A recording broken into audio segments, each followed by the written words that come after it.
Ya, Apa flu biasa diarani corona. Flu biasa ya. Ya. Iya. Ngobrol-ngobrol santai ya. Sip, mantap. Ya, ya. Jadi baik, kita berjumpa lagi Pak Lius Agung. Yang ini salah satu pendidik di Indonesia. Nanti silahkan memperkenalkan diri. Posisinya di Probolinggo. Beliau juga aktif di konten YouTube. Satu sisi channel. Begitu. Jadi beliau sedikit yang saya tahu kan sama-sama mengajar di level SMA dulu. Dan aktif menulis artikel tentang kependidikan. Situasi saat ini yang bisa di-sharingkan gimana Pak Yus, pembelajaran di tengah COVID ini? Kalau sharing pembelajaran di tengah COVID ini, iya. Untuk guru ya, semuanya. Guru sih, guru. Kalau ya. banyak yang mengeluh, sekarang gurunya ini, sisi gurunya gimana? Sisi guru ya, gurunya juga sama-sama mengeluh, artinya sebenarnya kalau aku lihat banyak juga yang belum siap memasuki situasi itu ya, karena memang situasinya sangat mendadak, jadi orang belum siap untuk menghadapi situasi itu. Misalnya orang bingung, banyak guru juga yang bingung ya, kira-kira model pembelajaran yang bagaimana sih paling efektif untuk itu yang paling saya rasa paling bingung ya. Karena kalau misalnya dikasih tugas, muridnya yang mengeluh terlalu banyak tugas. Sementara kalau terlalu lama, daya tahan kita di depan layar ini juga terbatas. Sementara kalau tidak ada tugas, orang tuanya mengeluh, anaknya terlalu banyak bermain. Jadi banyak pihak ini sebenarnya bingung dengan keadaan ini. Ya, saya tertarik dengan guru bingung dengan model pembelajaran. Pertanyaan kritisnya begini, Pak Lius. Bukankah selama ini banyak dan seringkali diadakan pelatihan-pelatihan terkait dengan model pembelajaran? Ya, memang banyak. Cuman pelatihan itu kan, kalau saya mau mengkritisi, pelatihan itu kan pelatihan di dalam ruangan hotel, yang sebenarnya aplikasinya guru sendiri itu kan, para narasumbernya juga kan sebenarnya tidak terlalu tahu persis dalam tataran konsep saja, tetapi apakah kemudian ketika masuk di ruang kelas itu ikut dipraktekkan atau tidak kan itu belum terlalu bisa dipastikan. Jadi kalau aku itu sebenarnya punya pemikiran bahwa mestinya ya pelatihan itu dia mesti basisnya itu lebih banyak di kelas lah. Setelah itu dievaluasi terus, kemudian sampai pada akhirnya kita tahu, oh guru ini sudah menguasai konsep atau menguasai model itu. Baru kemudian kita pindah. Sampai sejauh ini kan modelnya begitu banyak, tapi dikenalkannya juga ya ngarani ya sebatas kulit. Akhirnya kemudian kembali lagi ke model yang lama. Itu satu. Terus yang kedua, keberagaman model itu kan kemudian di kalangan guru itu jadi dilematis. Dilematisnya guru itu, dia berpikir untuk menyelesaikan materi atau mau bervariasi dengan itu. Karena kita orientasi mengajarnya itu kan masih ke arah pokoknya aku menyelesaikan materi, muridnya kompetensinya seperti apa kita. Nah, itu sebenarnya problem besarnya itu di situ. Kalau aku lihatnya begitu. Jadi lebih pada mengejar pencapaian kurikulum ya, bukan pada bagaimana menjawab sebuah kebutuhan dari proses pendidikan itu sendiri ya. Nah, kelihatannya begitu. Dan kalau kita lihat sebenarnya juga kurikulum kita di Indonesia itu kan misalnya gini. Misalnya anaknya jenengan kelas 4 SD atau kelas 5 SD. Dia masuk, dia harus menyesuaikan diri dengan kurikulum yang ada di kelas 4, kelas 5 SD itu. Tidak, bagaimana kurikulum ini diterjemahkan supaya menyesuaikan dengan kemampuan anak. Nah, itu yang kemudian problemnya di situ. Jadi kan kalau aku mikir ketika kita membuat RPP misalnya ya, Ya. atau buat desain, atau katakan ketika saya mau masuk ngajar itu kan setidaknya tuh anakku modelnya seperti apa tuh di kelas itu. Nah, kemudian kira-kira anak ini supaya dia bisa mencapai ini bagaimana yang baru dibuat? Mestinya begitu. Tapi kan kita hampir semua desain pembelajaran kita itu kan arahnya gimana saya menyampaikan materi. Kemudian anak menerima. Jadi titik tekan pertama itu adalah saya menyampaikan materi supaya diterima anak. Nah, padahal anak itu dari jadul kelas itu kan kalau mau dikelompokkan setidaknya itu kan ada 3 level ya. Ada sing bagus banget, ada yang tengah, ada yang di bawah. Tapi yang di atas banget itu kan juga jumlahnya tidak banyak-banyak banget. Kayak begitu sih aku lihat sampai sejauh ini itu yang, nah itu dilematisnya guru di sana kalau yang aku lihat. Sementara problem kepemimpinan itu kan sering tidak bisa melihat sebenarnya aku harus berani kepemimpinan itu untuk berani dobrak yang di sekolah itu supaya lebih ada inovatif itu cenderung juga belum terlalu besar. Bahkan ketika ada guru yang terlalu banyak inovasi ya, aku malah dipikir jadi apa? Ya kayak kelompok oposisi. Jadi persepsinya sudah sangat berbeda jauh ya.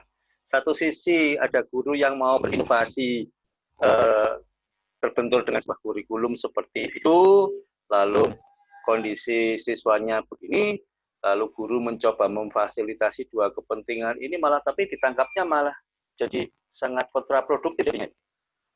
Kadang lebih banyak seperti begitu.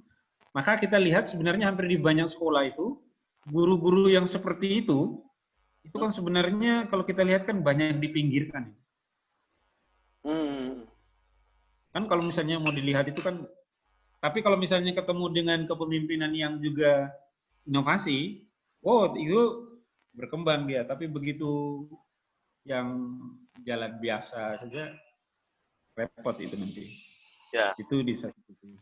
Kegelisahan yang dialami dihadapi Pak Lius, coba saya tarik ke YouTube yang dipunyai Pak Lius, yaitu satu sisi channel. Itu gimana Pak? Ide dasar atau tahu-tahu munculnya gimana? Ada beberapa konten, sudah ada berapa sekarang kontennya? Konten kalau tidak salah sekarang ada 24 atau 25 ya. Iya. Jadi muncul channel itu sebenarnya sama Hendrik, adik itu. Hendrik itu satu saat saya ngobrol-ngobrol tentang dia, tentang pemikiran-pemikiran ketika dia bilang, kenapa enggak mau dimuat saja di YouTube? Daripada ngomong-ngomong sendirian itu kan mendingan itu dimuat ke YouTube, kemudian bisa dapat feedback dari banyak orang, itu kan jadi lebih, kemudian kalau bisa mencerahkan ya juga bagus. Saya pikir ya juga ya, kenapa ya, itu satu. Terus yang kedua, dulu itu aku punya desain di laptop itu mau pingin buat buku. Judulnya itu bagaimana sih pembelajaran aktif. Nah itu sudah jadi. Nah kemudian setelah tak lihat, kok mau nulis itu tidak pernah bisa selesai-selesai. Karena untuk jadi buku itu kan ternyata tidak semudah yang saya pikirkan. Nah akhirnya kemudian apa yang ada di desain itu, buku itu, kemudian satu persatu saya lemparkan dalam bentuk ada di konten itu, kemudian konten itu kemudian juga mencoba untuk menyesuaikan dengan perkembangan-perkembangan yang ada. Nah, jadi apa yang jadi kegelisahan saya selama ini di situ dimuat di situ. Satu misalnya soal pembelajaran online yang sekarang, kemudian yang kedua arah pembelajaran kita di mana tekanannya pada materi yang sedemikian besar, tetapi esensinya sebenarnya anak-anak kita misalnya dalam soal bagaimana sih dia tumbuh dalam konstruksi berpikirnya, itu cenderung tidak terlalu ditekankan. Misalnya kalau di Mas buku karo apa itu kita kan sama-sama tahu bahwa ke depan ini ada 4C. Ya. Creative thinking, critical, komunikatif, kreatif, kolaboratif. Kemudian HOTS-nya. Ya. Nah, itu ternyata yang terjadi di kelas-kelas itu ya anak tetap diberi materi, kemudian nanti ulangannya dia hafal. Kalau dia bisa hafal bagus, ya keluarkan di ulangan, dia dianggap pinter. Tapi yang tidak bisa menjelaskan dengan baik lagi, dia dianggap tidak pinter. Nah itu aku merasa agak resah deh, Kono. Resah. Masa sih seperti begitu? Padahal kalau begitu kita masuk, kita sajalah yang jadi guru pun, bagian yang kita belajar waktu kuliah, itu seringkali ketika kita terjun jadi guru atau mereka keluar di masyarakat, apa yang mereka pelajari itu justru hampir tidak ada yang ketemu sama sekali itu. Nah, itu yang kemudian saya pikir mencoba untuk ketemu dengan beberapa literatur, ternyata memang konstruksi berpikir itulah yang sebenarnya dibutuhkan. Itu satu. Kemudian kayak perkembangan kita lihat, aku pernah baca sih, ada banyak sekali jenis pekerjaan itu yang bakal hilang. Resepsionis, pokoknya pekerjaan-pekerjaan yang tidak terlalu membutuhkan pikiran itu bakal hilang. Di liputan di liputan6.com itu bahkan ada sekitar 80 juta atau 800 juta itu pekerjaan itu bakal digantikan oleh robot. Nah, itu termasuk misalnya kalau orang racik obat, kalau tetap sama saja seperti itu bisa robot bisa kerja. Masak, kalau masaknya capcay, kemudian cemplung iki itu kalau sim pancet wae kan robot bisa kerja. Nah, sekarang ketika itu semua bisa dikerjakan, terus kita ngapain anak-anak kita itu kalau tidak dipikir? Nah, saya pikir dengan dia berpikir kreatif, dia bisa menyelesaikan itu. Saya pikir itu sih sebenarnya sehingga banyak di konten itu beberapa kali mungkin yang menikmati kok ngomongnya tetap saja ya 4C hot. Saya pikir tetap itu saja karena memang itu yang paling penting. Terakhir kita lihat yang paling memprihatinkan itu saya ngomong undang-undang Omnibus Law Cipta Kerja. Di situ aku kasih di thumbnail-nya itu adalah demo tanpa akal. Nah, itu kan dari keprihatinan, banyak sekali anak-anak SMA, sudah setingkat SMK itu misalnya, ikut demo tapi tidak ngerti apa singkatnya di demo. Wah, itulah ciloko ya. Gitu. Nah, kira-kira generasi kita kalau seperti begitu ke depan itu ya, dan ini seperti apa itu nanti ketika orang mudah sekali untuk digiring. Makanya kan banyak di media sosial itu, ikut demo nasi bungkus. Gitu, Pak Kuku. Ya, baik.